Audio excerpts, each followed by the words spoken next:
राम नाम में आलसी, राम नाम में आलसी, खाने में होशियार, ऐसे प्राणी को बार बार धिक्कार। कबीर को वचन मार्मिक छ। यानी ज्ञान र मुक्तिको कुरामा अल्छिया र खानुमा चाहिँ होशियार, जेल पनि। त्यो कुरा वैज्ञानिक रूपमा प्रमाणित भइरहेछ।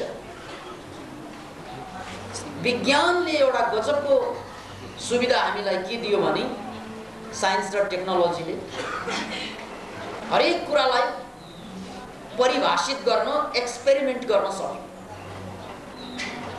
अब म कुरा गर्दैछु दिशाको, जसलाई हामी नचाहिने कुरा भन्छौँ र टोयलेटमा फाल्छौँ। त्यो दिशाको पनि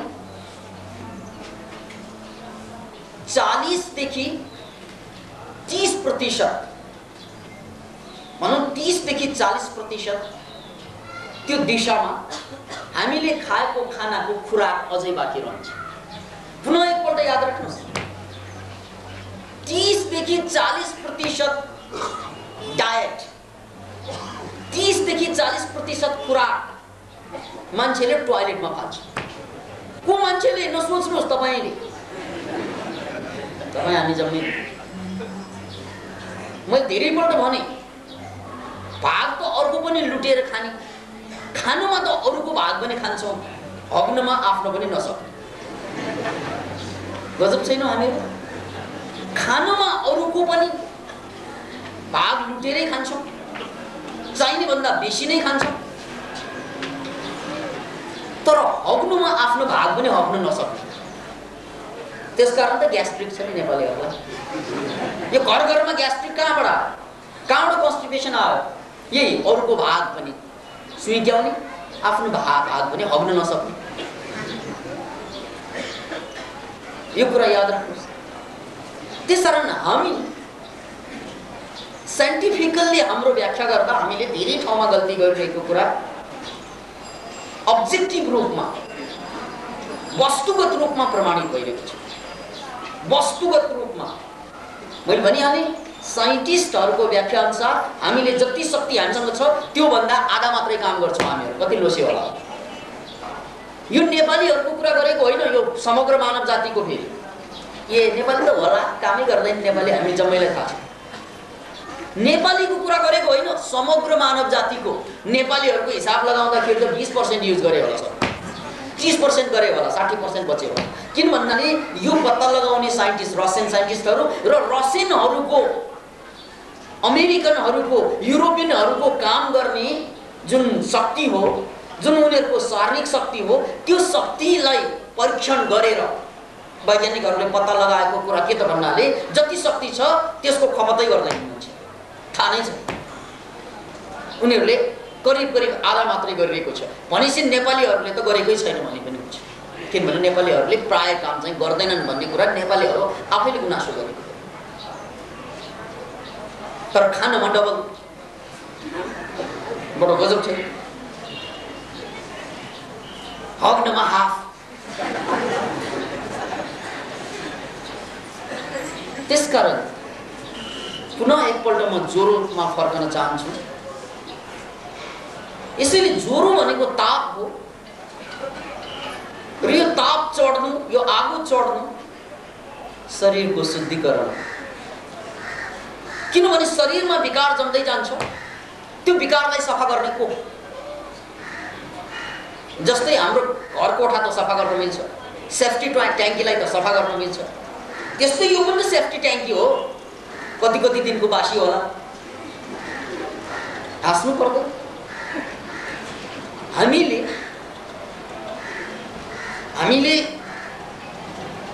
किन मैले 1 महिनाको उपवास गरेँ। उपवास भनेको केही पनि नखाइकन बस्नु, मात्र पानी। अनि पानी खाने, कागती पानी, रिङ्गटा लागे अलिकति मह मिसाइदिने, त्यसमा अलिकति कमजोर भयो भने। यसरी 1 महिनाको उपवासको क्रममा हरेक दिन एनिमा लिन थियो। एनिमा भनेको मलद्वारबाट पानी पसाएर आन्द्राको सफाई, सेफ्टी ट्याङ्कीको सफाई, यो बायोलोजिकल सेफ्टी ट्याङ्कीको सफाई हरेक दिन 3 दिन नखाँदा पनि दिशा त्यहाँ बाँकी रहने। फेरि सेफ्टी ट्याङ्क सफाई गर्नको लागि एनिमा पास गर्यो, पानी पास गर्दाखेरि हग्दाखेरि दिशामा हुँदा हुँदा 15 दिन केही पनि नखाइकन पानीमा बसेर फेरि एनिमा पास गरी कालो कालो दिशा गट्टा गट्टा निस्क्यो। अब कति दिनको सेफ्टी ट्याङ्की हो? हामीले हेर्दा त अब टोयलेटमा गए दिशा बसे खलास भयो। कहाँ खलास हुनु? आफूको खलास भयो, आफ्नो शक्तिको खलास भयो। त्यसकारण वी अल आर सेफ्टी ट्याङ्कीज कि कति कति पुरानो, यो हाँसो पनि ठिकसँग उठेर छैन किन भन्नाले दिशा पुरानो छ त्यहाँ। त्यस्तै हुन्छ यो कुरा। फेरि अहिले थाहा पाइँदैन, यो सेफ्टी ट्याङ्कीको सफाइपछि मात्रै थाहा हुन्छ। 15 दिन उपवास बसेर एनिमल लिँदा अझै कालो कालो कालो चाहिँ दिशाहरू निस्के र त्यसपछि बल्ल थाहा पाएँ ओहो मान्छेको पेट भनेको त सेफ्टी ट्याङ्की नै रहेछ। र त्यो कालो कालो दिशा निस्किसकेपछि 15 दिनपछि शरीरमा यति आनन्दको सञ्चार भयो, यति आनन्दको शक्ति त अझै आइरहेको छैन किनभने खाएकै छैन, तर आनन्दको लहर चल्न थाल्यो शरीरमा। र त्यसपछि बिरामी भनेको यो 15 दिनको उपवासपछि 4 वर्षसम्म लगातार, मलाई याद भए अनुसार 4-5 वर्षसम्म कुनै रुगा खोकी र ज्वरो पनि आयो किनभने सफाइ। अब यहाँ उपवासको कुरा चल्यो, जोड्नुपर्छ मैले उपवासको महिमा। संसारको कोही पनि महापुरुष, कोही पनि जसले चाहिँ ज्ञानको उपलब्ध गरे, जसले भगवानको दर्जा पाए, उनीहरू यही उपवासबाट यात्रा गरेका थिए। त्यसकारण याद राख्नुहोस् एउटा, प्राकृतिक चिकित्सामा जटिल से जटिल रोगबाट मुक्ति पाउनको लागि उपवासको प्रयोग गरिन्छ, केही पनि नखाएर बस्छ। तर अध्यात्मवादमा अथवा आध्यात्मिक जगतमा सम्पूर्ण मानसिक द्वेष, मानसिक दोष, काम क्रोध लोभ मोह मद मत्सरीलाई बसमा पार्नको लागि पनि उपवासको युज हुन्छ। त्यसैले भगवान बुद्धले केही पनि नखाइकन आफूलाई कंकाल कंकाल पारेको कहानी हामीलाई थाहा छ। त्यो कंकाल कंकाल पार्दा त ज्ञान उपलब्ध भएन, तर त्यो कंकाल कंकाल पारिसकेपछि अनि उनले जुन खाइसकेपछि त त्यसपछि ज्ञान उपलब्ध। तर त्यो कंकाल भइरहेको बेलामा भएन, शुद्धि थियो त्यो सम्पूर्ण शरीरको र सम्पूर्ण मनको। र यही उपवासको कुरा जिजस क्राइस्टमा पनि लागू हुन्छ। जिजस क्राइस्टले मरुभूमिमा 40 दिन 40 रात केही पनि नखाइकन उपवास बसे। त्यस्तै पाइथागोरस जुन चाहिँ मात्र दार्शनिक होइन वैज्ञानिक पनि हुन्। पाइथागोरसको थ्योरम हामीले स्कुल कलेजमा पढेका होलौं। र पाइथागोरस इजिप्टमा जाँदा इजिप्टका पुजारीहरूले उनलाई सुझाव दिए, यदि ज्ञान चाहन्छौ भने थेगोरस किताब पढेर हुँदैन। ज्ञान किताबबाट मात्रै आउने कुरा होइन। धूप में निकलो, घटाओं में नहाकर देखो। धूप में निकलो, घटाओं में नहाकर देखो। जिंदगी क्या है, किताबों को हटाकर देखो। किताबले मारेका हामी एजुकेटेड हो, किनभने हामी जिन्दगी किताबमा खोज्छौं, प्रेम किताबमा खोज्छौं, आनन्द किताबमा खोज्छौं। त्यसैले जिन्दगी क्या है, किताबों को हटाकर देखो। किनभने किताबमा प्र्याक्टिकल हुँदैन, किताब थ्योरी हो। र जबसम्म यो थ्योरीबाट मुक्त भएर प्र्याक्टिसमा आउँदैनन् तबसम्म मान्छेको परिवर्तन, मान्छेको रूपान्तरण, मान्छेको विकास असम्भव हुन्छ। त्यसैले पाइथागोरसलाई यही सुनाए, इजिप्टका पुजारीहरूले जतिसुकै मान्छे ज्ञानी होस्, शाब्दिक रूपमा विद्वान होस्, त्यसले केही लछार्दैन।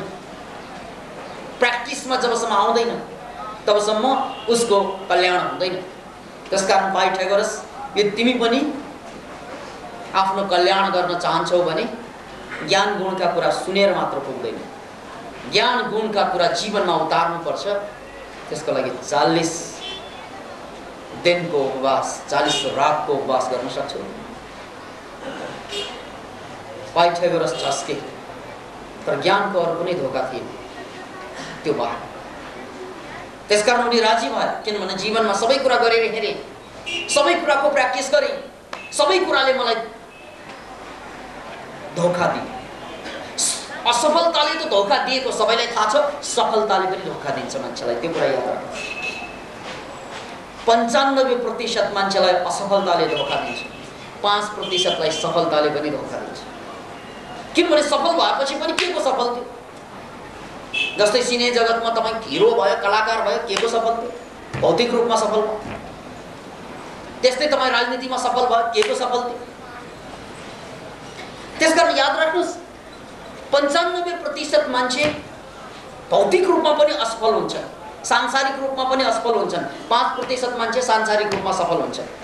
तर त्यो पनि के को सफलता? किन भन्नाले सिद्धार्थ गौतमसँग त त्यो जम्मै थियो, जुन कुरा सफल भएर पाइने हो ऊ त जन्मजातै पायो, तर त्यतिले पुग्दैन जिन्दगी, त्यतिले तान्दैन जिन्दगी। त्यसकारण सफलता भनेको त आफूलाई चिन्नु, अन्तिम सफलता भनेको त आफूलाई बुझ्नु, अन्तिम सफलता भनेको त आत्मज्ञान। किनभने त्यो अन्तिम सफलता त्यो हो जसले तपाईलाई जीवनमा दुःखको एहसास गराउँछ, तपाईँ दुःख मुक्ति। अन्य भौतिक सफलताले दुःख मुक्ति गर्दैन। घरमा भएको मान्छेले घर पाउला, सफल भयो, के को सफल? कबीर संत वहाँ भन्नुहुन्छ, बड़ा हुआ तो क्या हुआ जैसे पेड़ खजूर, खजूरको पेड़ लट्ठा जस्तै, यसरी हेर्नु पर्यो। बड़ा हुआ तो क्या हुआ जैसे पेड़ खजूर, पंछी को छाव नहीं फल लागे अति दूर। अब फल कता कता, पंछीलाई छाया पनि छैन, फल लाग्छ दूर दूर, भएछ बडा। यस्तै हो हाम्रो सफलता। असफल भएको मान्छेको त कहानी छोडो, सफल भएको मान्छेको पीडा हो। बड़ा हुआ तो क्या हुआ जैसे पेड़ खजूर, पंछी को छाव नहीं फल लागे अति दूर। पंछीलाई छाया पनि हुँदैन। यसकारण सफलताको अर्थ दुःखबाट मुक्ति, सफलताको अर्थ आफ्नो काम, क्रोध, लोभ, मोह, मद, मत्सर्यमाथि कन्ट्रोल। जिन्दगी मैले भने जस्तो भन्नु त्यो हो सफलता। मेरो हातमा पैसा आउनु त्यो सांसारिक सफलता, मेरो हातमा सत्ता आउनु, शिक्षा आउनु सांसारिक सफलता। त्यो सफलताले मेरो जिन्दगीलाई धन्य पार्दैन, त्यो त पहिलो स्टेप मात्रै, अन्तिम होइन। कति मान्छे, कति के 95% मान्छेले त्यो पनि पाउँदैन। त्यो सांसारिक रूपमा सफल हुनु भन्नु र सांसारिक रूपमा असफल हुनु भन्नु एउटा उपमाबाट म स्पष्ट पार्न चाहन्छु। सांसारिक रूपमा असफल हुने 95% मान्छे भनेको असफल भए, सुन्ना हात लाग्यो, जिन्दगीमा खूब हिसाब गरे, हातमा लागे सुन्ना। हिसाब त खूब गरे तर केही पनि लागेन हातमा, सुन्ना। यो असफल मान्छेहरूको दुर्दशा। सफल मान्छेहरूको दुर्दशा हेर्नुहोस्, उसको हातमा पनि सुन्नै लाग्छ तर धेरै सुन्ना लाग्छ। किन भन्नाले लखपति भयो भने जतिवटा सुन्ना हुन्छ नि, करोडपति भयो भने चाहिँ सुन्ना बढ्दैन, अरबपति भयो भने झनै सुन्ना बढ्छ, खरबपति झनै सुन्ना, खालि सुन्नै बढाउने हो। त्यसकारण हातमा लागि त आखिर सुन्न न। अब सांसारिक रूपमा सफल भएकाहरूलाई एउटा अहङ्कार के हुन्छ त भन्नाले त्योभन्दा त म सफल नि, किनभने उसँग एउटा सुन्ना, मसँग 50 वटा सुन्ना, तर सुन्ना त सुन्नै हो नि भाइ। यो सुन्नाको अर्थ 50 वटा सुन्ना, 100 वटा, 1000 वटा एउटै हो। एउटा सुन्ना भने एउटै सुन्ना नहुनु पनि सुन्नै हो। त्यसकारण 5% र 95%मा पनि फरक आउँदैन। जो 5% सफल भयो नि तिनीहरू पनि के सफल भयो? केही पनि भयो। अहङ्कार एउटा बढी छ उनीहरूसँग, हामी केही हौँ, तर होइन त केही पनि। यो कुरा पुष्टि गर्नको लागि एउटा घटना म प्रमाणको रूपमा पेश गर्न चाहन्छु। घटना हो Alexander the great. Alexander the great, जसलाई नेपालीकरणमा हिन्दीकरणमा सिकन्दर महान पनि भनिन्छ, धरतीको पहिलो साम्राज्यवादी सम्राट, पहिलो जसले म्यासिडोनियाबाट आफ्नो राज्य विस्तार गर्दै गर्दै त्यो युरोपबाट भारतको झेलम नदीमा राजा पौललाई हराएर सम्राट आफ्नो साम्राज्य स्थापना गर्न सफल भएको राजा पौल, त्यत्रो शक्तिशाली वैभवशाली धरतीको पहिलो सम्राट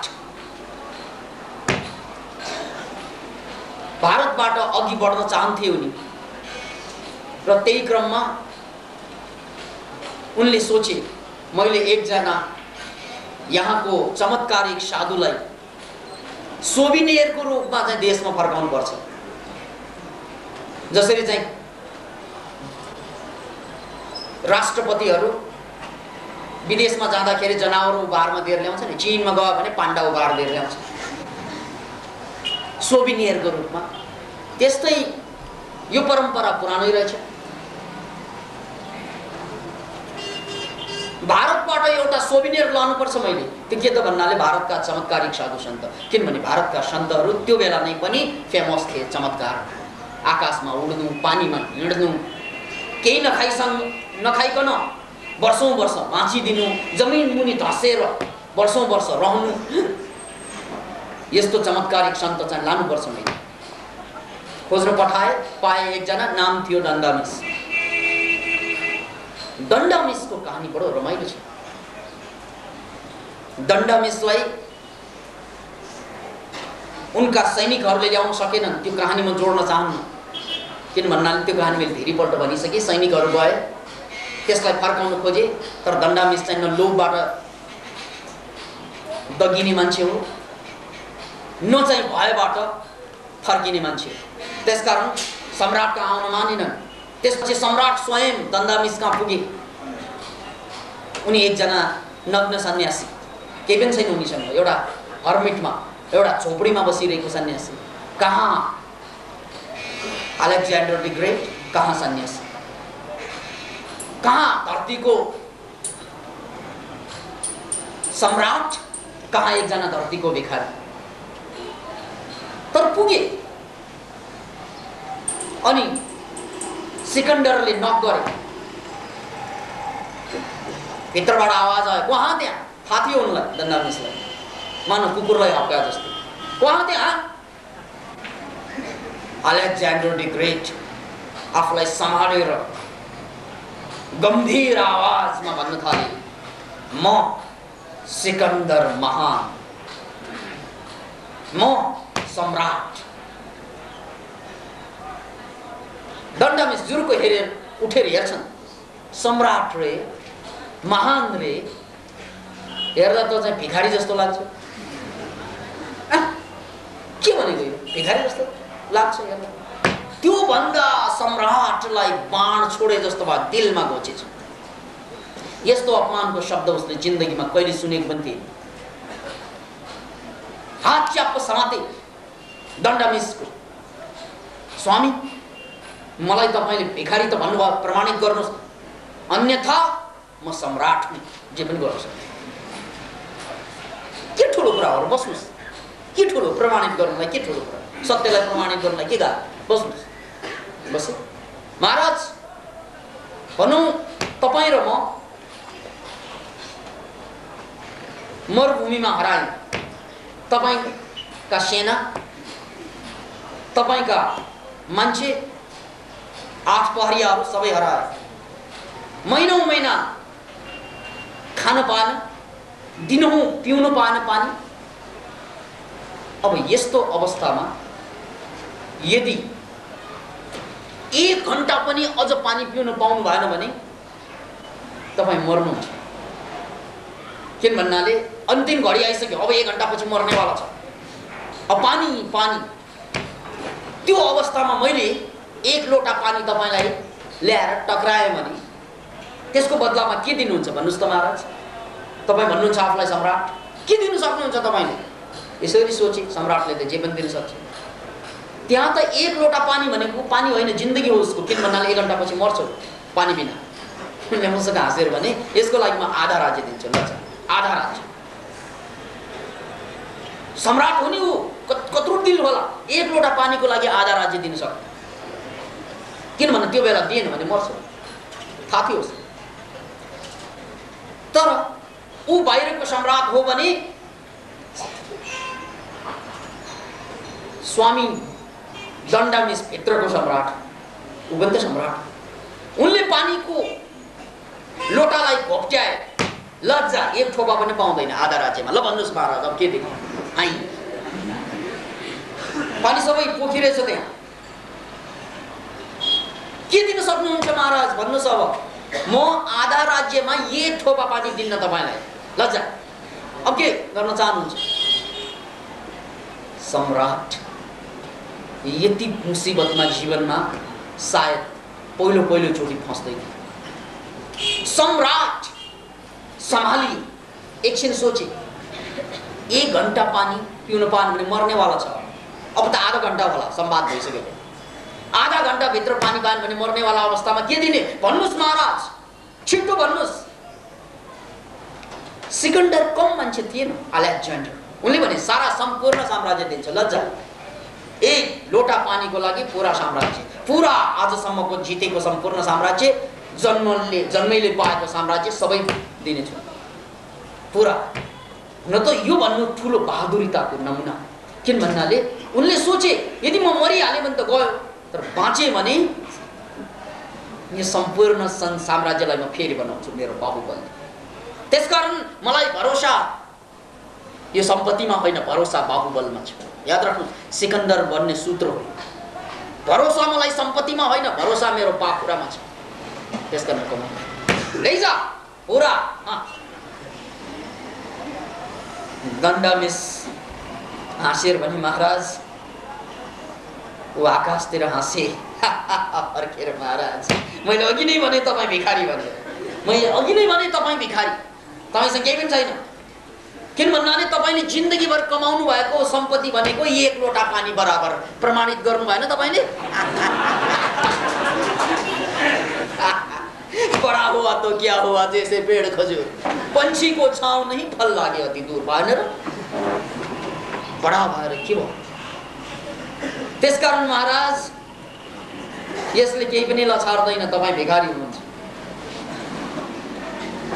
सम्राट याद राख्नुहोस्, राजा भन्का पनि राजा एकजना भिखारीको खुट्टा समात झुके, पहिलोचोटि जिन्दगीमा झुके, त्यो पनि कसको अगाडि? एकजना भिखारीको अगाडि। उनले भने यदि यो शरीर सिकन्दरको, अलेक्जेन्डरको नभएको भए तपाईँको पछि लाग्थ्यो, तपाईँको चेलो बन्थ्यो। तर अलिक ढिलो भयो, किनभने म एउटा मिसन लिएर बाहिर निस्केको छु, विश्व विजय गर्नु। कहानी बडो प्रीतिकर छ, यतिले कहानी टुङ्गिँदैन, कहानी अझै अगाडि बढ्छ। पछि अलेक्जेन्डर द ग्रेट फर्किरहेको बेलामा बाटोमा मर्छ। तर मर्नुभन्दा पहिला एउटा समाचार सबैलाई दिएका थिए कि म मरिसकेपछि मेरो अर्थीबाट हात बाहिर निकाल, यसरी दिए। साँच्चै त्यसरी नै निकालेर हात निकालेर अर्थी लग्यो। सारा मान्छेहरू अचम्बित भए। जिन्दगीमा कहिले यस्तो दृश्य देखेको छ, न भूतो न भविष्यति। मुर्दा लग्दैछ, यो बाँसमा लग्नेलाई त यस्तो निकाल्दैन। अब त्यो त सम्राट, त्यो पनि धरतीको पहिलो सम्राट, उसको त्यो एउटा हात पाएर किन? र अलेक्जेन्डरको अन्तिम सन्देश थियो, अलेक्जेन्डर महानले सम्पूर्ण संसारलाई जिते, तर पनि ऊ खाली हात फर्कदैछ। त्यसकारण 2वटा हात बाहिर निकाले। पाएको त संसार हो, तर मर्दाखेरि केही पनि लगेनन् भन्ने कुरा, ताकि मान्छेले थाहा पाउन् यो अलेक्जेन्डर द ग्रेटको शिक्षा थियो मान्छेको लागि। यद्यपि उनले सम्पूर्ण साम्राज्यको मालिक भएर पनि ऊ खाली हात फर्के, किनभने दण्डमिसले उसलाई भिखारी साबित गरेको थियो। त्यो कुरा उनले दुनियाँलाई सन्देश मर्द। यसकारण सफल भएर पनि के सफल भयो यस्तो छ। 95% मान्छे त नपाएर पीडित, 5% पाएर पीडित। त्यसकारण वास्तविक सफलता भनेको आत्मविजय, काममाथिको, क्रोधमाथिको, लोभमाथिको, एउटै शब्दमा भन्ने हो भने विचारमाथिको विजय, स्वयंको विचारमाथिको कन्ट्रोल, स्वयंको विचारमाथिको नियन्त्रण वास्तविक सम्राट बन्न सक्छ। त्यसकारण भारतमा योगीहरूलाई, भारतमा सन्तहरूलाई महाराज भनिन्छ। याद राख्नुहोस् यो शब्द महाराज, कुनै पनि सन्तलाई, किनभने ऊ वास्तविक राजा त यो दिलका राजा। अरू यो सिंहासनमा बस्ने राजाको त अब खैरियतै छैन। आज राजा होला, भोलि चाहिँ गर्दन काटिएला, के थाहा भन्नै सकिँदैन। लुई सोरोङको गर्दन काटिएन, शिवसिंहलाई चाहिँ जनताले लखेटेन नेपालबाट। त्यसकारण यो बाहिरको सिंहासन त कति दिन टिक्ने हो र? आज सिंहासनमा छ, भोलि गर्दन काटिन बेर छैन। दिलका राजा, साँच्चैको महाराज त उनी नै हुन्। अनि रमाइलो कुरा, यता शाह परम्परामा, शाहवंशमा श्री 5 भनेर लेखिन्छ। 5 वटा श्री, जनताले एउटा मात्रै श्री लेखिन्छ। श्री फलाना, सुश्री, श्रीमती भनेर जम्मै मिलाए पनि 3 वटा हो। त्यो 3 भयो भने श्री 3 सरकार, राणा सरकार हुन्छ। राणाहरूले 3 वटा श्री युज गरे, यता 5 वटा श्री युज गरिन्छ। तर भारतीय सन्तहरूले 1008 वटा श्री युज गर्छ। स्वामी फलाना श्री श्री श्री 1008 पल्ट भन्नु पर्छ। 1000 श्री स्वामी किन भनेको थिएछ?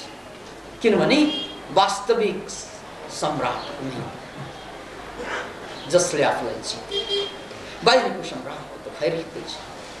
एउटा कहानी जोडिहालौँ, त्यो सम्राटको कुरा आएपछि कहानी पनि जोडियो। एकजना मान्छे दरबारको, राजदरबारको छतमा पुगेछ। राजा झल्यास बिम्जेछ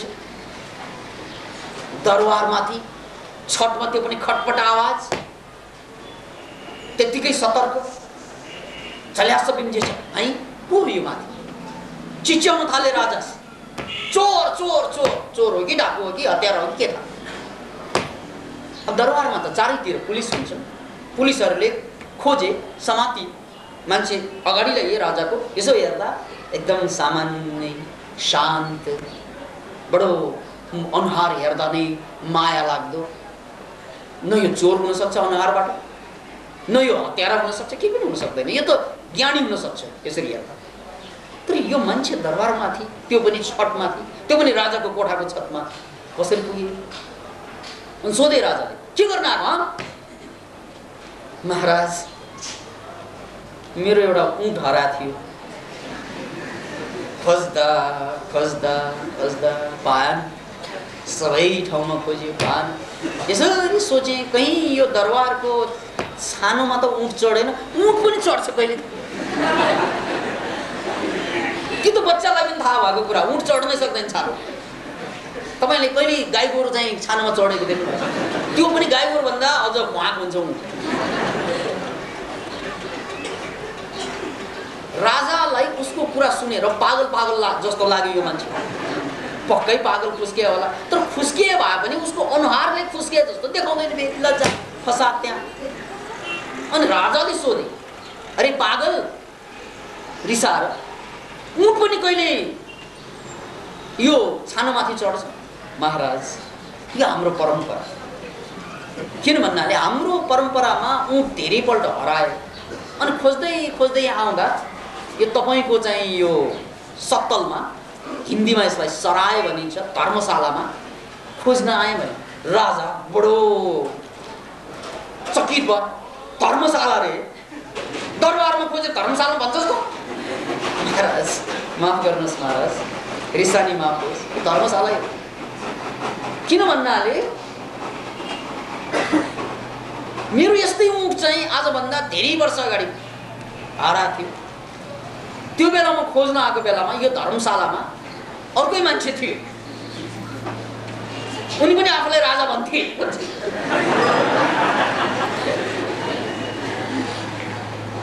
चुप, उहाँ त मेरो बाजे भइसिन्छ, हजुरबुवा भइसिन्छ, पितामह भइसिन्छ।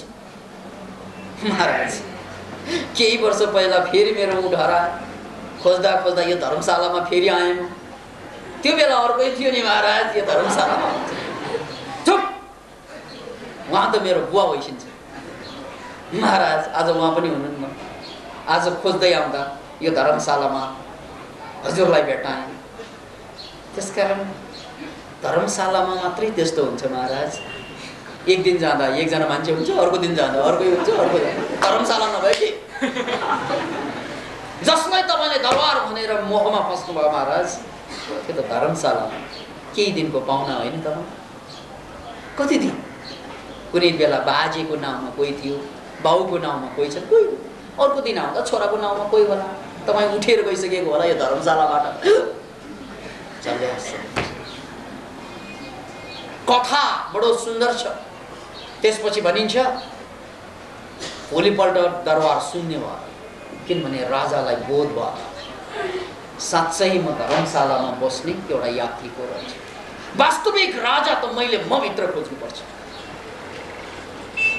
चिन्न सके, बुझ्न सके आफै आफ्नो राजा, चिन्न नसकेर बुझ्न नसके। त्यसकारण भारतीय परम्परामा सन्तहरूलाई महाराज भन्नुको कारण के? किनभने उनी मात्रै साँच्चै राजा, दिलका राजा, जसले आफूलाई जित्थे। याद राख्नु। अब अलिकति फेरि हामी फर्कौँ।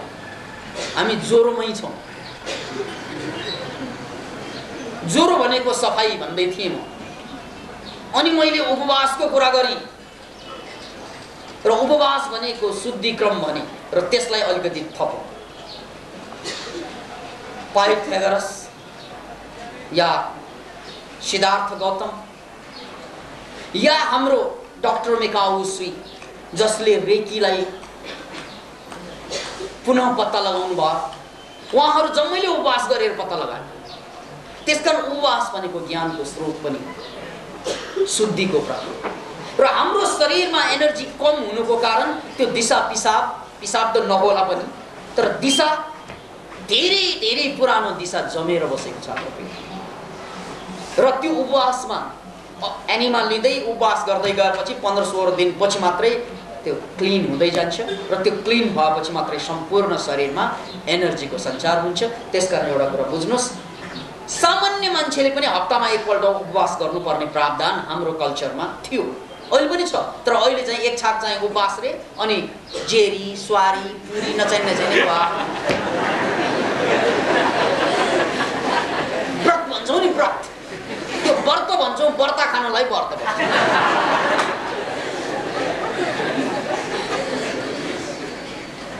तर कुरा ठिक हो, यदि हप्तामा एकपल्ट निराहार बस्न सक्नुभयो भने, पानी मात्रै खाएर बस्न सक्नुभयो भने तपाईको शक्ति जुन छ नि, रसायन वैज्ञानिकहरूले पत्ता लगाएको, यो 40 देखि 50% शक्ति बिस्तारै सञ्चालित हुन थाल्छ शरीरमा। त्यो हप्तामा एकपल्ट कुरा। र यदि तपाईले लामो उपवास गर्नु छ भने त प्राकृतिक चिकित्सकहरूको रेखदेखमै नै गर्नुपर्छ, अन्यथा यसको धेरै बेफाइदा पनि छ। तर एक दिनको उपवास तपाईले गर्न सक्नुहुन्छ। अब ज्वरोमा फर्क। ज्वरो शुद्धि किन भन्नाले शरीरमा धेरै धेरै खाक यो विकार बस्दै गएपछि यसलाई शुद्ध पार्ने के हामी उपवास त बस्दैनौँ सामान्यतया, तर शुद्धि पार्ने केले त भन्नाले त्यहाँ एउटै चिजले शुद्धि पार्न सकिन्छ, प्राकृतिक नियम। त्यो भनेको आगो लाग्यो। 98 डिग्रीबाट ज्वरो बढ्यो।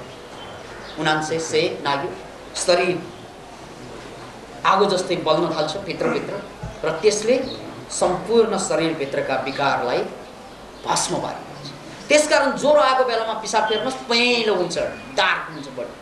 किन भन्नाले त्यो विकारहरू शरीरबाट बाहिर निष्कासित भएको कारणले गर्दा पिसाब बडी चाहिँ बाक्लो हुन्छ। अन्य समयमा हुँदैन पिसाब बाक्लो, तर ज्वरोको समयमा हुन्छ। किन भन्नाले ज्वरो भनेको शरीरको सफाइ। सबै ज्वरो नहोला त्यो कुरा पनि याद राख्नुहोस्। टाइफाइड ज्वरो शुद्धि होइन के, तर प्राय ज्वरो चाहिँ शुद्धि हो। त्यसकारण चाहिँ ज्वरो लाग्दाखेरि कमसेकम 5 आगोले हामीलाई चाहिँ शुद्धि गर्छ ज्वरोले। तर त्यही ज्वरो 1 से 4 भन्दा बेसी बढ्यो भने शुद्धि होइन, भस्म पनि गर्नुपर्छ। त्यसकारण ज्वरो भनेको राम्रो पनि हो एक हदसम्म, नराम्रो पनि हो अर्को हदमा गएर।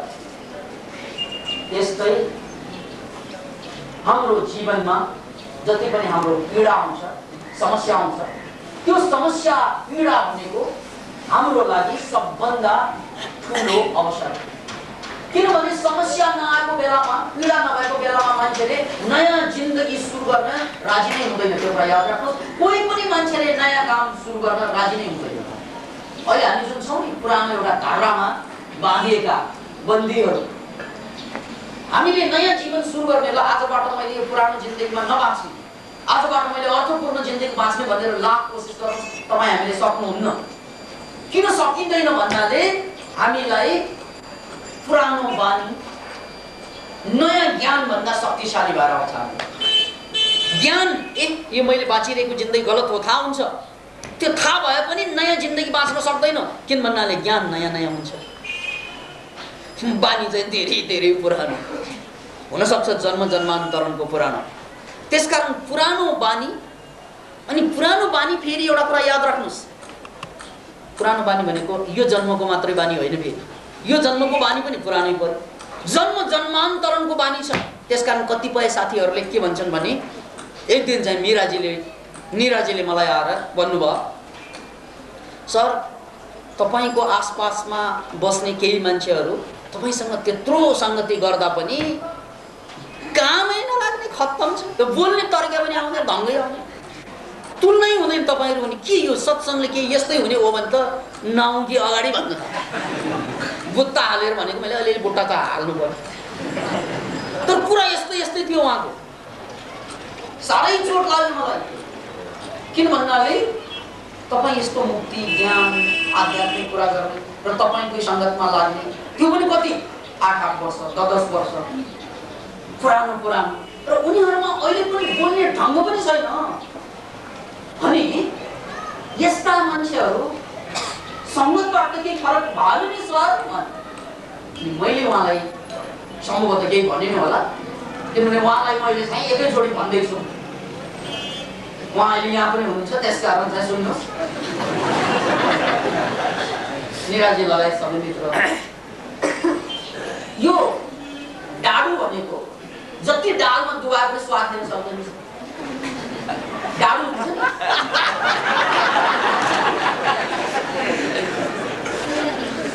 दालको स्वाद चाहिँ त्यो झिप्रो हुनु पर्ने भाइ। डाडु जति चलाउनु केही पनि स्वाद। त्यस्तै यो माछा पानीमै बस्छ जिन्दगीभर, तर निकाल्यो भने गनाएको भयो। पानीले त पखाल्नु पर्दैन नि गन्धलाई। त्यसकारण बेचेरा हो, हामी त त्यसलाई बेचेरा भन्छौँ। किन भन्नाले यो संस्कार भनेको यो जन्मको मात्रै कुरा होइन मित्र, तपाईँ फस्नु होला। फेरि यदि यो जन्म जन्मान्तरणको कुरा बुझ्नु भएन भने कतिलाई त यही शङ्का लाग्छ, गुरुसँग सङ्गत गरेर यिनीहरू बिग्रे। एक्चुअली रजनीशको बारेमा त्यही भने थियो।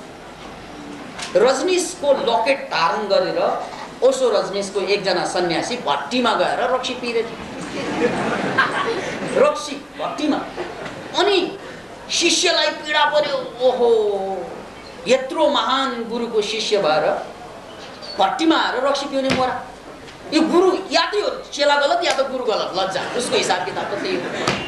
गुरुको ज्ञानले केही पनि छैन, मतलब कि गुरुको ज्ञान खोटो कि यो चेला मोरोमा केही गडबडी छ, यो त बुझ्नै पर्छ।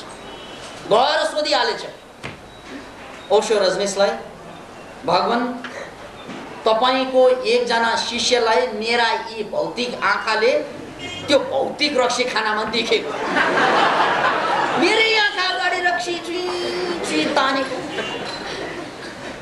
त्यत्रो तपाईको ज्ञान पाएर पनि यो मोरा रक्स्यालयमा जान्छन् भने या त मलाई तपाईको ज्ञानप्रति शङ्का लाग्न थाल्यो, या त त्यो मोरामा के गडबडी भयो त्यो थाहा पाउन उत्सुकता जाग्यो। यो प्रश्नले रजनीश खुसी भयो, ओसो हाँस्नु भयो। उहाँले के भन्नुभयो, भाइ त्यही फरक छ तिमी र ममा, किनभने तिमी हरेक कुराको नेगेटिभ पोइन्टबाट हेर्छौ, म हरेक कुरालाई पोजिटिभ पोइन्टबाट हेर्छु, तिमी पोजिटिभ कुरालाई पनि नेगेटिभ पोइन्टबाट हेर्छौ र त शिष्य भयो। म हरेक नेगेटिभ कुरालाई पोजिटिभ पोइन्टबाट हेर्छु र त गुरु भएँ। फरक यही हो, गुरु हुने र शिष्य हुने भनेको गुण हो, याद राख्नु।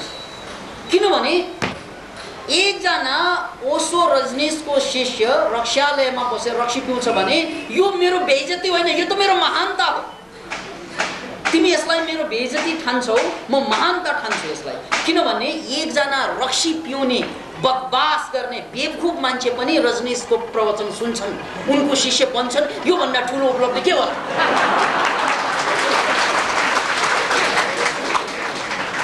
अरे नीराजी जो विकासानन्दसँग वर्षौं वर्ष संगत गरेर पनि सुध्रिएनन्, अरूसँग संगत गरेको भए यी मोरा के हालत हुन्थ्यो। बमबहादुर लिम्बू जस्तै जेलबाट फर्कनु पर्छ। त्यसकारण दुःखद कुरो के त भन्नाले उनी सुध्रिएनन्, त्यो त हामी देख्छौँ यस्ता मान्छेहरू। तर यिनीहरू जति बिग्रन सक्थ्यो त्यहाँबाट बच्यो त्यो देख्दै हाम्रो विडम्बना त्यो एउटा फलाम र एउटा चुम्बकको उपमा फेरि म दोहोऱ्याउँछु। चुम्बकले फलामलाई स्विट तान्छ, त्यो सबैलाई थाहा छ। फलाम स्वाट दौडेको त सबैले देख्छ, तर चुम्बकले तानेको देख्दैन। चुम्बकले त केही पनि गरेको देख्दैन, उ चुपचाप। तपाईलाई के लाग्छ भन्दा चुम्बक निष्क्रिय छ, सक्रिय त फलाम नि होइन त, क्या स्वाक भएर दौडिरहेछ, मानव प्वाकलाई भेट्दैछ। यहाँ त सक्रिय त फलाम, चुम्बक मोराले त केही पनि गरेको छैन जस्तो लाग्छ। यहाँ गुरु हो चुम्बक, फलाम हो शिष्य। गुरुले तानिरहेको पावर त देख्दैन, किन भन्नाले त्यो अदृश्य हुन्छ। यो शिष्य मोरा दौडिरहेको दृश्य प्रत्यक्ष हुन्छ। त्यसकारण सुध्रेनन्, यो सुध्रेनन् भन्नु नै सुध्रिनु हो उनीहरू। निराजी नसुध्रिनु पनि कसै कसैको सुध्रिनु हुन्छ। यो भन्दा बेसी कहाँ पुग्दो होला। यति संगत पाएर पनि यति छुच्चो बनिरहनु, यति नीच कुरा गरिरहनु, यति क्षीणहीन जीवन बाँचिरहनु। यदि संगत नपाएको भए ती बेचाराहरू के हिटलर भन्दा कम हुँदो हो? अंगुलीमाल भन्दा कम हुँदो हो?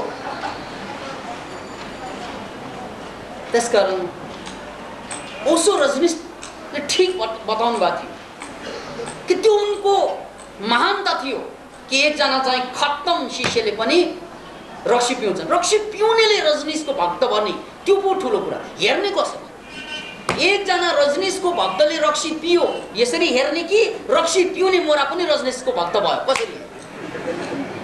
रोजाइ त तपाईको। That is positive point of view भनेको त्यही हो। रजनीश भक्त होइन भगवान बने र भक्त भक्तै मात्रै रहे। किन भन्नाले भक्तको एंगल जहिले पनि के रह्यो? नेगेटिभ कुरा। जहाँबाट पनि पोजिटिभबाट पनि नेगेटिभ हेर्ने भए उनी पोजिटिभबाट होइन नेगेटिभबाट पोजिटिभ हेर्न सक्ने क्षमता उनको। र भक्त बन्नेहरूको क्षमता के भयो त भन्नाले नेगेटिभ कुराको त नेगेटिभै देख्ने भयो उसले, पोजिटिभ कुराको पनि नेगेटिभ पोइन्ट देख्ने भयो भनेपछि त सुध्रिन्छ। त्यसकारण यो जन्म जन्मान्तरणको कुरा पनि छ। यो कुरा चाहिँ हामीले बुझ्नै पर्छ। किन भन्नाले कोही पनि मान्छे सत्संग पाएर सुध्रिँदैन, यो असम्भव। असम्भव। जति सुध्रिनु पर्ने तपाईँले आशा गरे अनुसार नसुध्रिएला, किनभने उसको इतिहास फरक छ, किनभने उसको परम्परा फरक छ, किनभने उसको पुरानो जिन्दगीले अर्कैतिर तानिरहेको हुन्छ। तर इम्प्रुभमेन्ट त उसमा पनि आइरहेको हुन्छ मित्र। एउटा खरायो र एउटा कछुवा दौड्यो भने तुलनात्मक रूपमा तपाईँले कछुवा दौडेकै होइन भने, तर यसको मतलब यो होइन कि कछुवा दौडेको छैन, दौडेको छ, उसको स्पिडमा छ।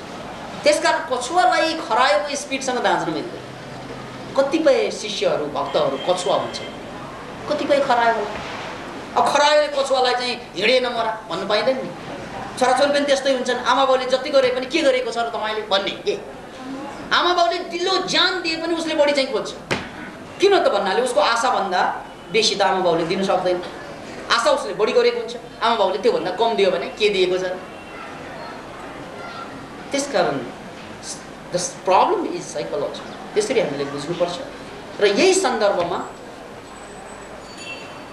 सत्सङ्गको प्रभावबाट कोही नसुध्रिएला, अहिले नसुध्रिएला, नसुध्रिए जस्तो देखिएला, तर बिग्रिँदैन।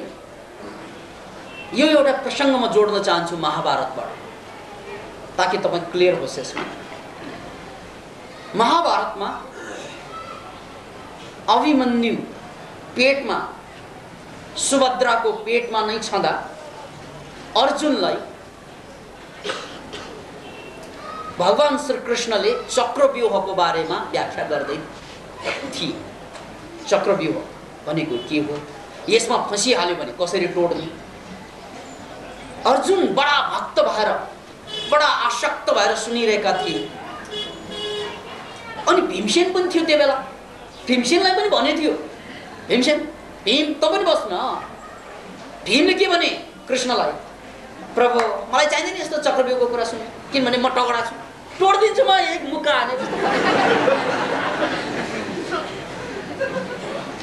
भगवान मलाई पूर्ण विश्वास छ मेरो बलमाथि, त्यसकारण म चक्रव्यूहको यो कुरा चाहिँ मैले सुन्नु पर्दैन, अर्जुनलाई सुना, अर्जुनलाई सुनाउनुहोस् भनेर गएछ भीमसेन।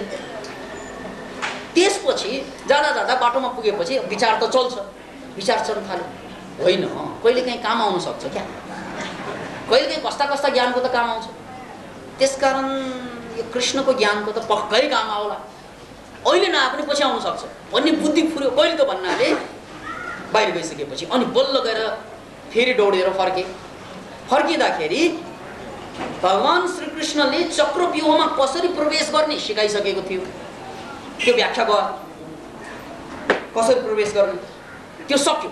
अब कसरी चाहिँ त्यहाँबाट निस्कने त्यसको पालो थियो। त्यसकारण भीमसेनले कसरी चक्रव्यूह तोडेर निस्कने त्यो कुरा सुन्न पायो, क्लियर कट। तर कसरी प्रवेश गर्ने सुन्न पायो। अभिमन्युको हालत दोस्रो थियो। अभिमन्यु पेटभित्रै थियो, सुभद्राको पेटभित्र। उनले सुनिरहेका थिए कसरी प्रवेश गर्ने त सुने, तर त्यत्तिकैमा यशोदा निदाई, सरी सुभद्रा निदाई। सुभद्रा निदाइदिनाले सुन्न पाएन, क्यासेट अफ भयो। अब यहाँ फसाद, अभिमन्युलाई कसरी प्रवेश गर्ने त्यो त थाहा भयो, तर कसरी बाहिर निस्कने थाहा भयो। भीमसेनलाई कसरी बाहिर निस्कने थाहा भयो, प्रवेश गर्न थाहा भयो। अधुरो कथाको सुन्दरता हेर्नुहोस् त। यो निदाउनु पनि सिम्बल हो। किन भन्नाले ज्ञानको कुरा चलिरहेछ अनि कहाँ यशोदा सुभद्रा निदाइदिइसकेपछि त गयो त्यो। त्यस्तै हामी पनि यहाँ कस्ता कस्ता ज्ञानको कुरा चल्छ, कसलाई पिसाब च्याप्छ, त्यो निदाउनु नै हो। कस्ता कस्ता ज्ञानका कुरा चलिरहेको हुन्छ, कतिलाई चाहिँ त्यहाँ च्वाख र घुवाको याद आइरहेको हुन्छ,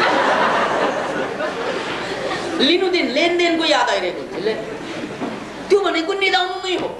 किनभने भविष्यमा जो मारिनु छ त्यसरी नै मारिएको अभिमन्यु, किन भन्दा उनी निदाइ सिम्बल हो। त्यसकारण ज्ञानको मामलामा निदाउने मान्छेहरू त मारिन्छ। हामी पनि मारिएका त हुनु, 95% 5% द्वारा त मारिएकै हो यो संसारमा। किन भन्नाले हामीलाई ज्ञानसँग त चासो छैन, प्राय मान्छेलाई धनसँग चासो छ, केसँग चासो छ? पैसासँग चासो छ, शिक्षासँग चासो, सत्तासँग, प्रतिष्ठासँग, तर ज्ञान मुक्तिसँग चासो छैन। त्यसकारण त मानिन्छ जिन्दगीको युद्धमा। खैर, महाभारत युद्ध भयो, नभन्दै चक्रव्यूह सुरु भयो। चक्रव्यूह सुरु हुनासाथ त्यहाँ फसाद के, चक्रव्यूह तोड्ने कसले? त्यत्रो ठुलो युद्ध, अर्जुन कता, भीमसेन कता, अभिमन्यु कता, अब त्यहाँ चक्रव्यूहमा धर्राधर मान्छे मारिन थाल्छ। त्यत्तिकैमा अभिमन्यु बहादुर थिए, सुरवीर र उनी सूर्य, म तोड्छु चक्रव्यूहलाई, किनभने कसरी चाहिँ प्रवेश गर्ने मलाई थाहा छ, प्रवेश त गर्ने थाहा छ, तर त्यहाँबाट बाहिर आउनु थाहा छ। भीमसेन पनि थिए त्यहाँ, भीमसेनलाई फेरि चाहिँ प्रवेश गर्न थाहा छैन, बाहिर आउनु मात्र थाहा छ। दुवै अधुरो, हेर्नुहोस् त्यहाँ।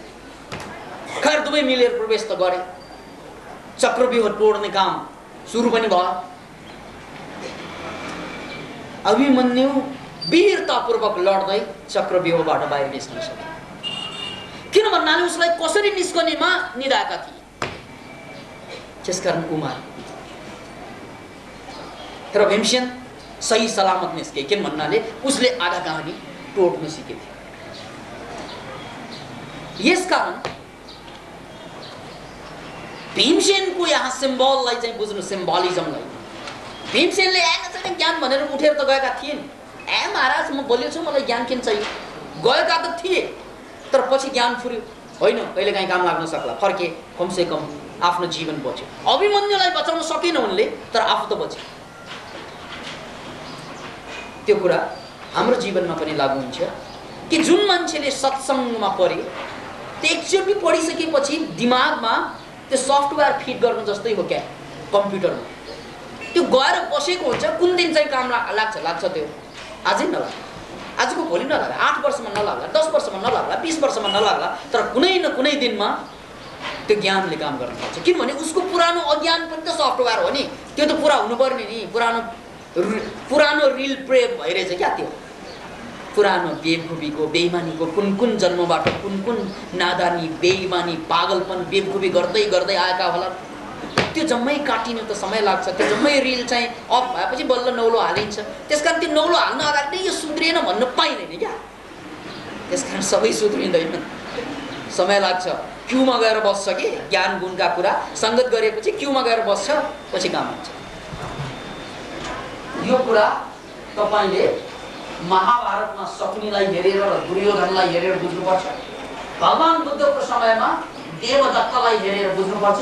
अहिलेको नौलो कुरा गर्ने हो भने रजनीशको शिष्यमा आनन्दशिलालाई हेरेर बुझ्नुपर्छ, जसले सम्पूर्ण पैसा लिएर नै भाग भएर रजनीशलाई बिचल्ली पार्यो। र त्यस्तै कृष्णमूर्ति जस्तो महानतम सन्तको पनि राजगोपालाचार्यले गरेको बेइमानीलाई सम्झाउँछ। चाहे त्यो राजगोपालाचार्य होस्, कृष्णमूर्ति जस्तो महानतम दार्शनिक ज्ञानी मुक्त पुरुषका सङ्गतमा बसेर पनि आखिर धोकै दिए राजगोपालाचार्य। Can you imagine? रजनीशको सन्दर्भमा कुरा गर्दाखेरि महाआनन्दशिला लगायत दर्जनौं थिए, भगवान बुद्धको कुरा गर्दाखेरि देवदत्त थिए, कृष्णको कुरा गर्दाखेरि दुर्योधन, शकुनी थिए। कसले कसलाई सुधार्नु पर्छ? किन भन्नाले पुरानो रिल प्ले भइरहेको जो छ नाच्छ अनन्तकाल। यसकारण सबैबाट त्यो एक्सपेक्टेसन नगर, त्यो सम्भव छैन। र पुनः म आफ्नो कुरामा फर्कन चाहन्छु, र कुरा यही हो कि जसलाई तपाईले समस्या भन्नुहुन्छ त्यो हो तपस्या। समस्यालाई समस्याको रूपमा होइन, तपस्याको रूपमा लिनुपर्छ। किनभने त्यसैबाट नयाँ द्वार बनिन्छ। समस्या छैन भने केही पनि गर्दैन, चलिरहेकै छ, चलता है, चलती का नाम गाडी, बढ्ती का नाम डाडी। तर जब जब धोखा, समस्या, प्रब्लम लाइफमा आउँछ नि ठुला ठुला, त्यो बेला तपाईलाई एउटा मौका हुन्छ पुरानोलाई त्याग्ने, अर्थात् नयाँ सुरु गर्ने। याद राख्नुहोस्, जब जब तपाईलाई ठुल्ठुलो समस्या पर्छ जीवनमा, त्यो एउटा मौका हो। ठुलो समस्या पर्नुको अर्थ के हो? त्यहाँ दुईवटा बाटो खुल्छ, एउटा पुरानोलाई त्याग्ने बाटो, अर्को नौलोलाई अँगाल्ने बाटो। त्यो बेला तपाईँ के गर्नुहुन्छ? प्राय मान्छे पुरानोलाई त्याग्नै सक्दैन। प्राय मान्छे पुरानैमा ठिक भनेर बस्दिन्छ। समस्या आएको त्यो समस्या आउँदा पुरानोलाई ठिक भनेर बस्नु, पुरानोलाई जे पनि ठिकै छ त। कति मान्छे राजनेताहरूदेखि लिएर सबैले गर्छन् त्यो एक जमातले। समस्या आयो त्यो पुरानै ठिक भनेर बस्दिने, टाउको झुकाइदिन्छ। अब कतिपय नेताहरू पार्टी छोडेर पनि गए, किन भन्नाले ठिकै छ। यो समस्या आउन साथ दुईवटा कुरा आउँछ, या त तपाईँ जुन अवस्थामा छ त्योभन्दा बढी पतन हुनु, या त त्योभन्दा एक पाइला अगाडि चढ्नु। Choice is yours. कुनै एकपल्ट समस्या भनेको के? मौका, अवसर। समस्याको अर्थ के हो? या त तपाईँ यहाँभन्दा एक कदम माथि जा, समयले साथ दिएको छ, समयको इसारा बुझ्नुहोस्, या त अब योभन्दा तल झर्नुपर्छ, समयको इसारा बुझ्नुहोस्। नेपालको राजनीतिक केस त्यही होइन र? या त एक कदम तल झर्नु, या त एक कदम अगाडि बढ्नु जब समस्या आउँछ। Choice is yours. तपाईँ कहाँ छ नि? हामी गर्ने हो भने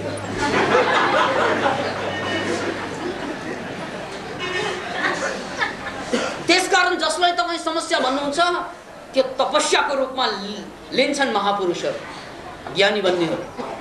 यही हो मौका, हाम चौका, यही हो चान्स, गर डान्स। यही बेला पनि मेरो खुट्टा जुत्तै छैन।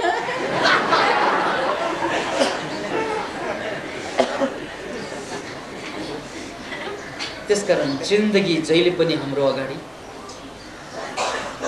जहिले पनि जिन्दगी तपाईको अगाडि राम्रो अनुहार लिएर आउँदैन मित्र। कहिलेकाहीँ कुरूप अनुहार लिएर आउँछ, कहिलेकाहीँ राम्रो आएको बेलामा राम्रोको सदुपयोग गर्न जान्नु पर्यो, कुरूप आएको बेलामा कुरूपताको सदुपयोग गर्न जान्नु पर्यो।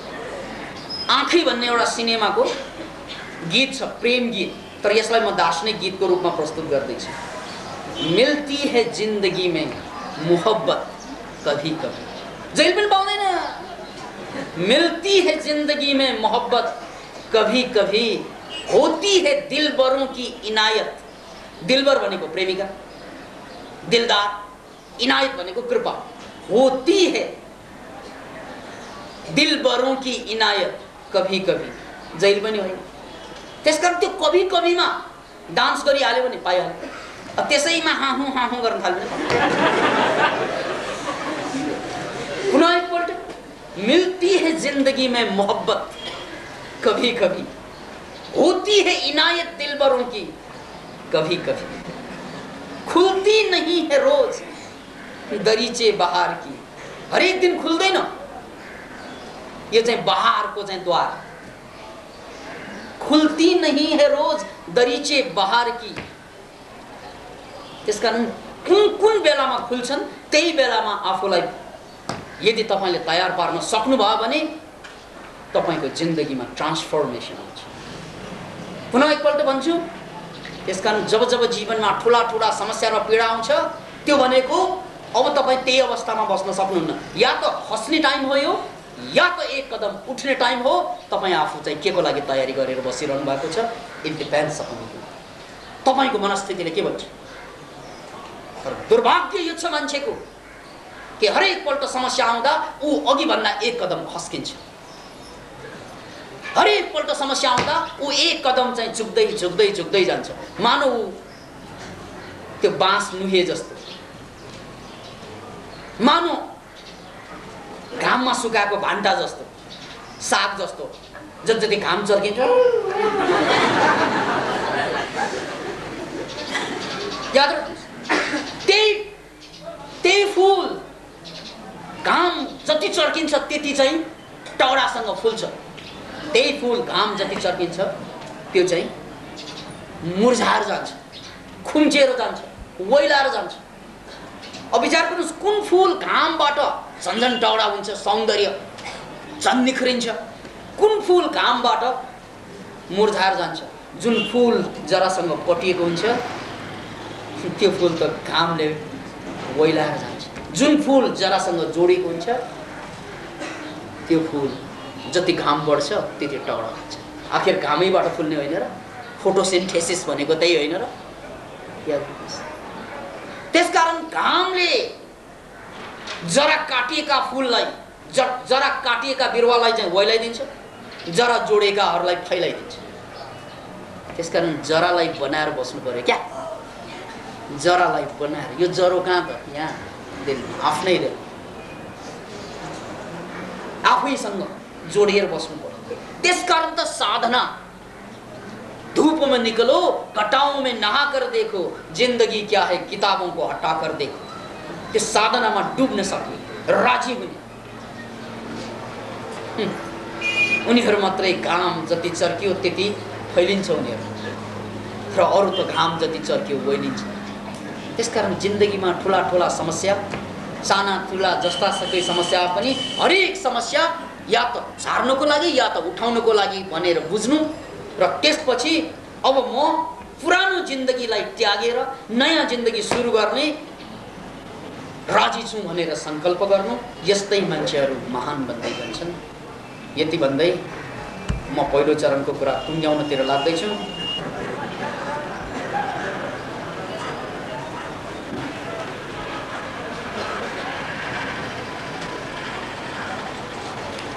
आँसु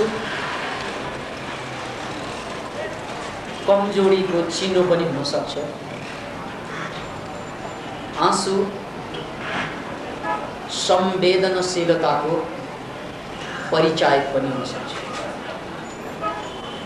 कोही मान्छे रोई रोई बर्बाद हुन्छन्,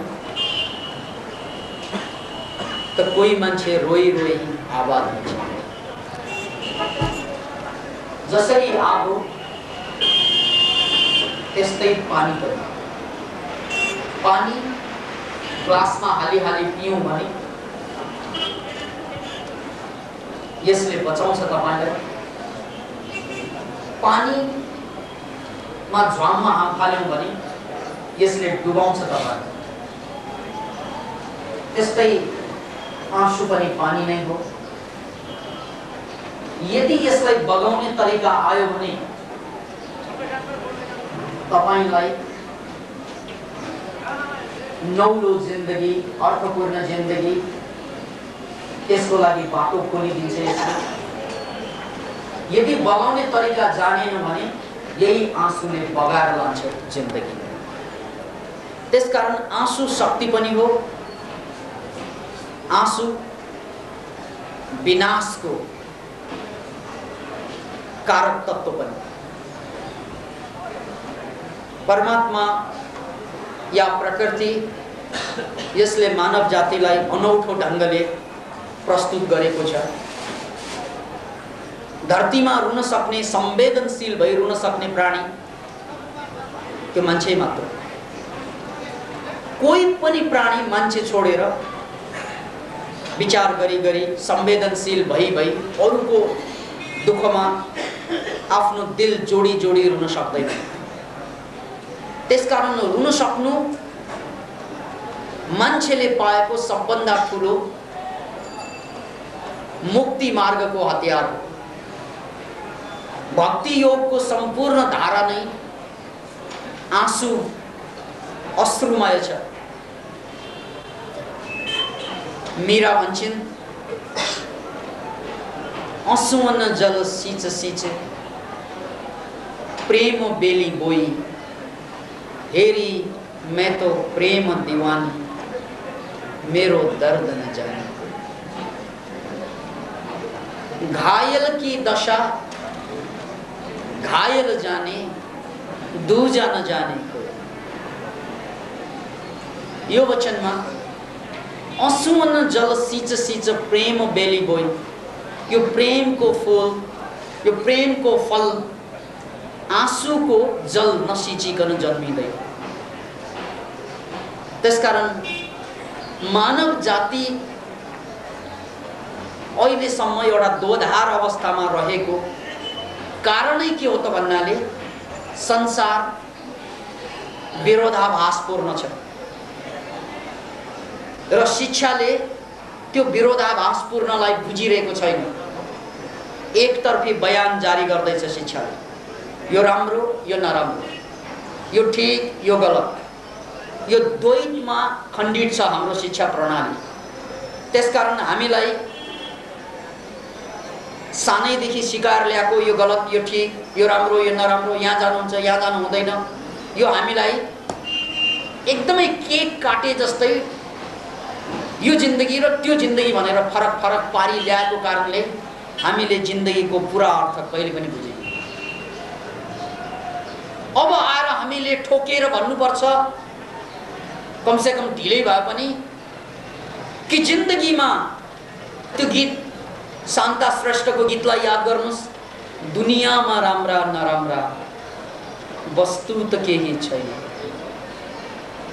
दुनियाँमा राम्रा नराम्रा वस्तु त केही छैन, विचार र सोचाइले नै राम्रा नराम्रा जन्माउँछ। Thank you. दुनियाँमा राम्रा नराम्रा वस्तु त केही छैन। त्यसैले राम्रो नराम्रो आफैमा हुँदैन। अब यहाँनिर बुझ्नुपर्ने कुरा, दुनियाँमा त राम्रो नराम्रो केही छैन भनेर चाहिँ विकासानन्दले भनेका छन्, भनेको छ, भन्नुभएको छ, जे गरे पनि त हुन्छ नि, त्यसको अर्थ लिएर फर्कने पनि यहाँ कम छैन।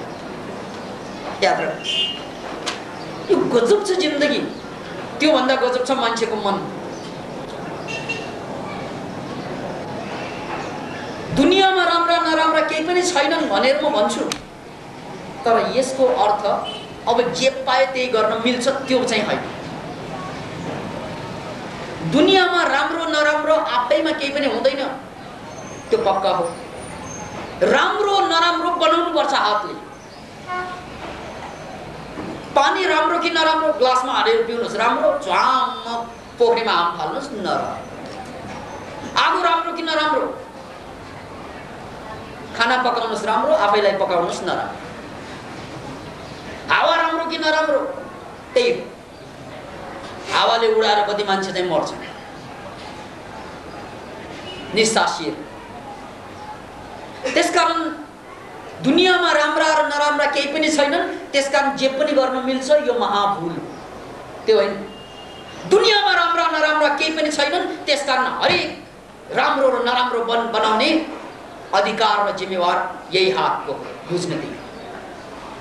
पुनः एकपल्ट, दुनियाँमा राम्रा र नराम्रा केही पनि छैनन्, त्यसकारण जथाभावी गर्ने होइन। दुनियाँमा राम्रा र नराम्रा केही पनि छैनन्, त्यसकारण यही हातबाट राम्रो पनि बन्छ, नराम्रो पनि बन्छ। जिम्मेवार म हुँ, म हुँ जिम्मेवार। कोही भगवान होइन, कोही ईश्वर होइन। तपाईको दुःखको पीडाको कारण तपाईँ स्वयं हो। बुझ्ने त्यही। कसरी बुझ्ने कुरा? यसकारण प्रसङ्ग आँसुको हो। अब नीरजजीले आँसु कसरी बहाउनुहुन्छ? मेरा गुरु मध्ये एकजना भारतमा भन्नुहुन्थ्यो, हम रोते भी उसी के लिए जिसको पाने के बाद वो खुद रुलाते हैं हमें। यो मेरा गुरु का वचन, यो अमृतवाणी। अलिकति बुझ्नुहोस् यसको मर्म। हम रोते भी उसके लिए हैं जिसको न पाया जाए तो रोयोगी ही, अगर पाओगी तो वही तुमको रुलाएगी। हामी रुन्छौं पनि त्यो कुराको लागि जो कुरा नपाएमा त रुनै पर्ला, पाएमा उसैले आएर रुलाउला। त्यो धन होस्, त्यो शिक्षा होस्, त्यो सम्पत्ति होस्, त्यो लोग्ने स्वास्ने होस्, बच्चा बच्ची होस्, नपाउँदाखेरि पाएन भनेर रोयौं उनीहरूको लागि, पाउँदाखेरि उनीहरूले रुलाइदिए। रुन पनि जानेनौँ हामीहरू। दरिद्र यति, गरिब यति, अज्ञानी यति कि रुनु पनि आउँदैन हामीलाई। आँसु झार्नुको नाम रुलाइ होइन। त्यसकारण रुनु भनेको प्रकृतिले दिएको सबभन्दा ठुलो मौका त हो, तर कहाँ रुन थाहा भएन भने यो रुलाइले आफ्नो जिन्दगीको धुलाइ गरिदिन्छ, बर्बाद गरिदिन्छ। त्यसैले नीरजी लगायत सम्पूर्ण मित्रहरूले बुझ्नुपर्ने, आँसु कमजोरीको प्रतीक होइन, यो हाम्रो भ्रम। आँसु महानताको प्रतीक पनि होइन, बनाउन मिल्छ। आँसु संवेदनशीलताको प्रतीक पनि बनाउन मिल्छ। र दुनियाँमा जति पनि महापुरुष जन्मे संवेदनशीलताकै कारण।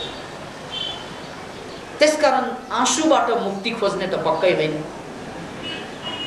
तर मेरो आँसु ठिक ठाउँमा लगानी भइरहेको छ कि छैन सोच्नु त यही पर्छ मित्र। यहाँ मध्ये तपाईहरुमध्ये कति आमा बाउ होलान्, छोराछोरी होलान्, तपाईहरु कति आफ्ना आमा बाउको लागि आँसु बहाउनुहुन्छ, दाइ भाइको लागि, प्रेमिक प्रेमिकाको लागि आँसु त बहाउँछौं, तर यो आँसु ठिक ठाउँमा बगेको छ कि छैन मित्र, अन्यथा यो आँसुले तपाईलाई डुबाइदिन्छ। एक धरती जली है धनों के लिए, प्यार पैदा हुए तड़पनों के लिए। मित्र मांगे अगर खून तो गम नहीं, खून हमने दिए दुश्मनों के लिए। आँसु पनि हामीले दुश्मनलाई दिएर बसेको छ कि? हाम्रो आँसुको लगानी आफ्नो बर्बादीमा भइरहेको छ कि? त्यो त बुझ्नुपर्छ। त्यसकारण संवेदनशील भएर रुनु डेफिनेटली आफूलाई उत्थानतिर लाने सबभन्दा ठुलो शिक्षा पनि हुन सक्छ। सबभन्दा महान शिक्षा याद राख्नुस्, प्रकृतिले मान्छेलाई जन्मजातै शिक्षा भिडाएर ल्याएको, तर दुर्भाग्यवश हामीले टेक्निकल एजुकेसनलाई शिक्षा मान्यौं। नौ, त्यो एउटा शिक्षाको पक्ष हो। वास्तविक शिक्षा त आँसु र हाँसुको सदुपयोगिता, रिस र रागको सदुपयोगिता, कामुकता र ब्रह्मचर्यको सदुपयोगिता जो जिन्दगीमा जोडिएर आएको हुन्छ त्यसको सदुपयोग गर्न सिक्नु वास्तविक शिक्षा हो। त्यसले मात्रै मान्छेलाई महान बनाउँछ, जीवनलाई सरल बनाउँछ, संसारलाई आफ्नै जहान बनाउँछ। त्यसैले अन्तिम शब्द आँसुमाथि, आँसु बग्दा तपाई त्यही रहनुहुन्न जुन आँसु बग्न अघि थियो। एकचोटि विचार गर्नुस्, तपाईको श्रीमानजी अगाडि हुनुहुन्छ अथवा छोराछोरी अगाडि छन्, उनीहरूले ठुलो महापाप गरे, गल्ती गरे, तपाई आगो हुनुभयो र त्यतिकैमा उनीहरूले पश्चातापको प्रायश्चितको आँसु बहाए र तपाईको आगोमा त्यो पानी, आँसुको पानी गिरेपछि फेरि प्रेमको उत्पादन गर्छ र तपाईले जस्तोसुकै जघन्य अपराध गरेका लोग्नेलाई पनि माफ गर्नुहुन्छ, जस्तोसुकै जघन्य अपराध गरेका छोराछोरीलाई पनि माफ गर्नुहुन्छ, जस्तोसुकै जघन्य अपराध गरेका साथीभाइलाई पनि माफ गर्नुहुन्छ। कति ताकत छ आँसु। ठुलो महापाप, जिन्दगीभरको बोझ, तर शत्रुले पनि आँसु खसारिदियो भने मित्र लाग्छ त्यो हामीलाई। कति ताकत छ यो आँसु।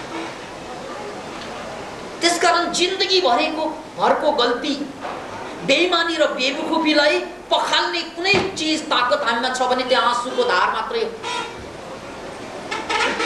के चढाउँ प्रभु, मेरी हजुरआमा बार बार पीडामा छटपटाई गाउनुहुन्थ्यो। के चढाउँ प्रभु तिमीलाई, जल चढाउँ भने माछाको जुठो, फूल चढाउँ भने भ्रमराको जुठो। के चढाउँ प्रभु, पैसा चढाउँ भने मायाको जुठो। के चढाउँ प्रभु, आँसु चढाउँ प्रभु, धैर्य चढाउँ प्रभु। किनभने हामीले त्यो परमात्मा र प्रभुलाई चढाउने योग्य केही चीज छ भने त्यो आँसु र हाँसु बाहेक केही पनि छैन। त्यही त चढाउनु पाइरहेको छैन, त्यो पनि छैन। चढाउने त उसैको लागि हो प्रभु। विश्वविख्यात दार्शनिक इवानोविच गुर्जेफ सायद मानव जातिको इतिहासमा यति प्रखर दार्शनिक अभिव्यञ्जना दिने कमै मान्छे जन्मे।